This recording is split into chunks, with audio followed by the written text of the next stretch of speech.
So who is next for Tatsuro Taira? That is what many UFC fans are asking at the moment, and that is what I'm going to be answering today. That is right. Here are 10 fights we need to see after watching UFC Park versus Taira. God, I always nail that intro, don't I? And we're starting off with Tatsuro Taira, the main event winner. Easy win for him. Submission in the second round against a short notice replacement in Park that he was meant to beat. But who should he fight next? Now, many are saying Brandon Moreno, and I tried to incorporate Brandon into this video, but he just wouldn't budge, and it would melt the topology every time, so forget him. Someone who is fighting at UFC 319 in a couple of weeks, and is also from Japan, hopefully he beats up on Tim Elliott, and then we can do a main event in Japan, Kaya Sakura versus Tatsuro Taira. Who would not love that? I mean, who would not love that? All right, knock it off. But Brandon Moreno, I reckon that would also be a good fight. Taira, Moreno. But Asakura, Taira, Japan, we go over there, we have some fun. And I reckon we do a main event, 5 rounds. Tatsuro Taira versus Kai Asakura. He's fighting in 2 weeks. They'll have a similar schedule. Maybe Brandon Moreno's looking to come back soon against a Manel Cap. Not really sure who Brandon should fight. So Taira is definitely a great option. But seriously, I tried so many times and Brandon Moreno just wouldn't work in the video. So forget him, we move on to the co-main. Chris Duncan, I'll do Park later in the video. He'll get a matchup for sure. And I'm really proud of this video. I've done some really good matchups. So just stay tuned. Chris Duncan obviously beat Rebecki. Little bit unexpected, but a good win. And a couple of good wins. Now that's 3 in a row before he lost to Manuel Torres. So who should he fight next? I think this is a good option. This guy hasn't lost in the UFC, Nazim Sadikov. And look at it. He hasn't lost yet.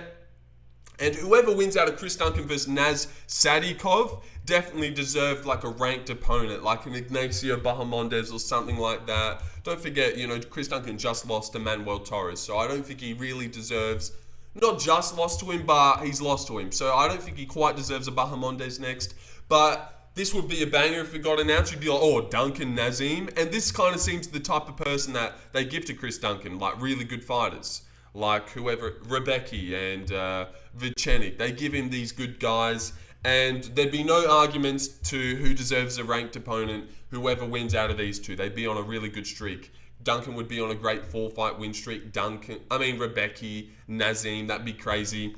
And Nazim would have beaten McKinney, Bonfim, draw with Borshev, Evan Elder, Duncan if he could add. Definitely deserves a top 15 guy. We move on to the loser, Rebecki. Now this one you might not think makes a lot of sense because Rebecki beat Orelbly and the guy I'm giving him lost to Orelbly, fought on the same card. Yeah, that's right, it's Elves Brenner. It's Elves Brenner. You might be thinking, whoa, bit of a jump back, but Rebecki lost to CDF, then won, then lost again. He's a bit of a loss-win fighter. Brenner's obviously on a 3-fight loss streak, but this is definitely the type of guy. And if Brenner wants to stay around now that he's losing, he'll just have to take another guy like this. And just because we just had this card where they both had 2 wars on it, that any casual fan, any fan that sees Rebecki versus Brenner get announced, they'll be like, oh shit, no way they did that. Oh, because those are the 2 guys that just went to, that was my impression of you guys. Sorry about that. Maybe a little bit too far. But yeah, that's what I'm thinking. Brenner versus Rebecki. It would be a war, and it would be sick. Type of fighter that Rebecki just seems to keep on taking. Sorry, Brenner keeps on taking. And I know you might be thinking, he beat Orelbly beat him. No, it doesn't. It shouldn't happen. But I think, Brenner Rebecki on a fight night.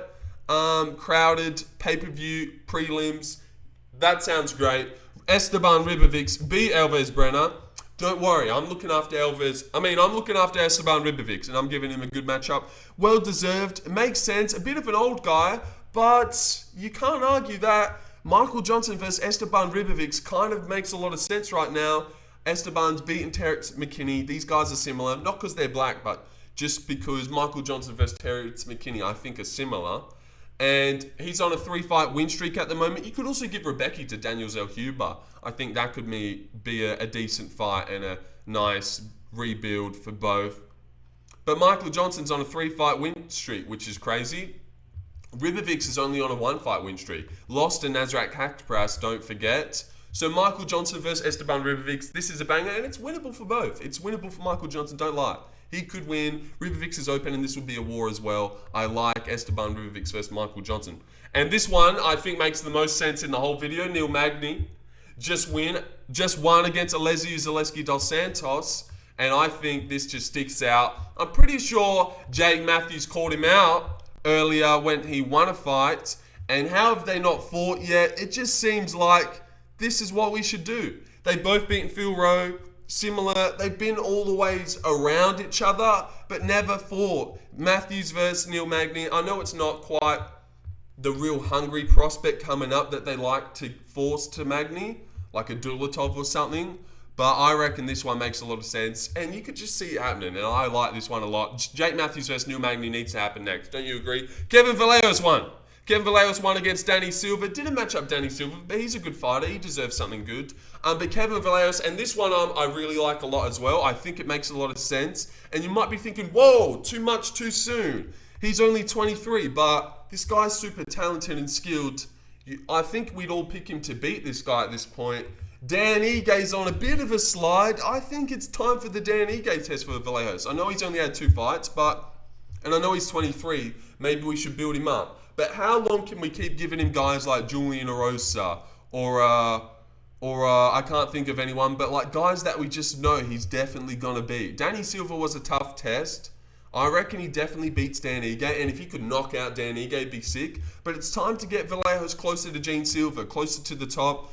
We all think he beats a lot of top guys, so I don't think we should just, keep giving him fights because he's young. Josh Van's already at the top and he's 23. Let's get Vallejos up there against Dan Ige. I really reckon this is the next fight to make. Dan Ige versus Vallejos. 2 blocky chin boxing guys. If he knocked out Dan Ige, it'd be fucking insane, and he absolutely could as well. So yeah, I reckon Vallejos versus Dan Ige is a great fight to make next, and that's what should happen. Rinya Nakamura won in a minute against Nathan Fletcher. Now, you might not like this one. I don't really like it either, but I know the UFC would do it, and it kind of makes a lot of sense. This guy likes to fight a lot of undefeated guys, even though Rinya's not undefeated. All right, I completely forgot that Rinya lost his O. But Cameron Simon, it's Cameron Simon. He fought a Talbot. He fought a Wellmaker. If he fought a Rinya, you'd be like, fucking hell. Yeah, that's kind of on par with what Cameron does and what the UFC seem to give him. But it's actually approachable. It's not Talbot with nukes who's coming to kill you. Wellmaker with nukes coming to kill you. It's Rinya, mostly kind of grappling. Weirdly will pull off a fluke KO like he did against Nathan Fletcher, but he doesn't have nukes, and he doesn't have sick timing as well like these other guys. So Cameron could win with his grappling, and it'd be weird to see, where Cameron's grappling is at. The scrambles with him and Rinya, and Cameron's recovering from a Malcolm Wellmaker KO right now. I think this makes sense. I know it's tough for Cameron, and I like Cameron. I don't want him to have to fight Rinya, but he could win. He could win. And this is just something that the UFC does. And whoops, not sure where we will go on there. Alright, moving on to the next one. Except that just ruined the whole video. And as you can see at the top here, we can no longer just arrow nicely into the next one. Isn't that just crazy? Luckily, we only had 3 matchups left. So I'm just going to type them up. God, this just keeps happening nearly every time now. Austin Bashi. This one's not exciting. First, I gave Austin Bashi Timmy Kwamba, but I was like, who's that really entertaining? Like, it's a decent matchup, but fuck it, let's just rebook the Fire Marshal versus Austin Bashi. That's what was supposed to be on the card this week anyways, and I just think, why not? Timmy Kwamba versus Austin Bashi was what I was thinking before that, but I just thought, forget it. Let's just rebook that one. That seems like, I just can't see Timmy Kwamba versus Watsy, and I don't think it really gets anyone in their seat. Hyun Sung Park lost in the main event. He's so that not important that he's all the way down the bottom of the video. But I actually think I found a nice matchup for him. Like nice in like good names. It's approachable. Jafel Filho versus Hyun Sung Park. You could absolutely see that happening next, I think. And that's a good matchup. And the last matchup of the video, still a good matchup. Seriously, I'm proud of this video.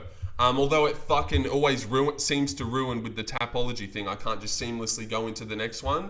I really like all these matchups that I've actually conjured here. And that's Rafael Estevam. He's 14-0. And don't forget, the guy's actually won a lot of fights in the UFC now. He's even beaten a Charles Johnson, a Jesus Aguilar, Felipe Boons.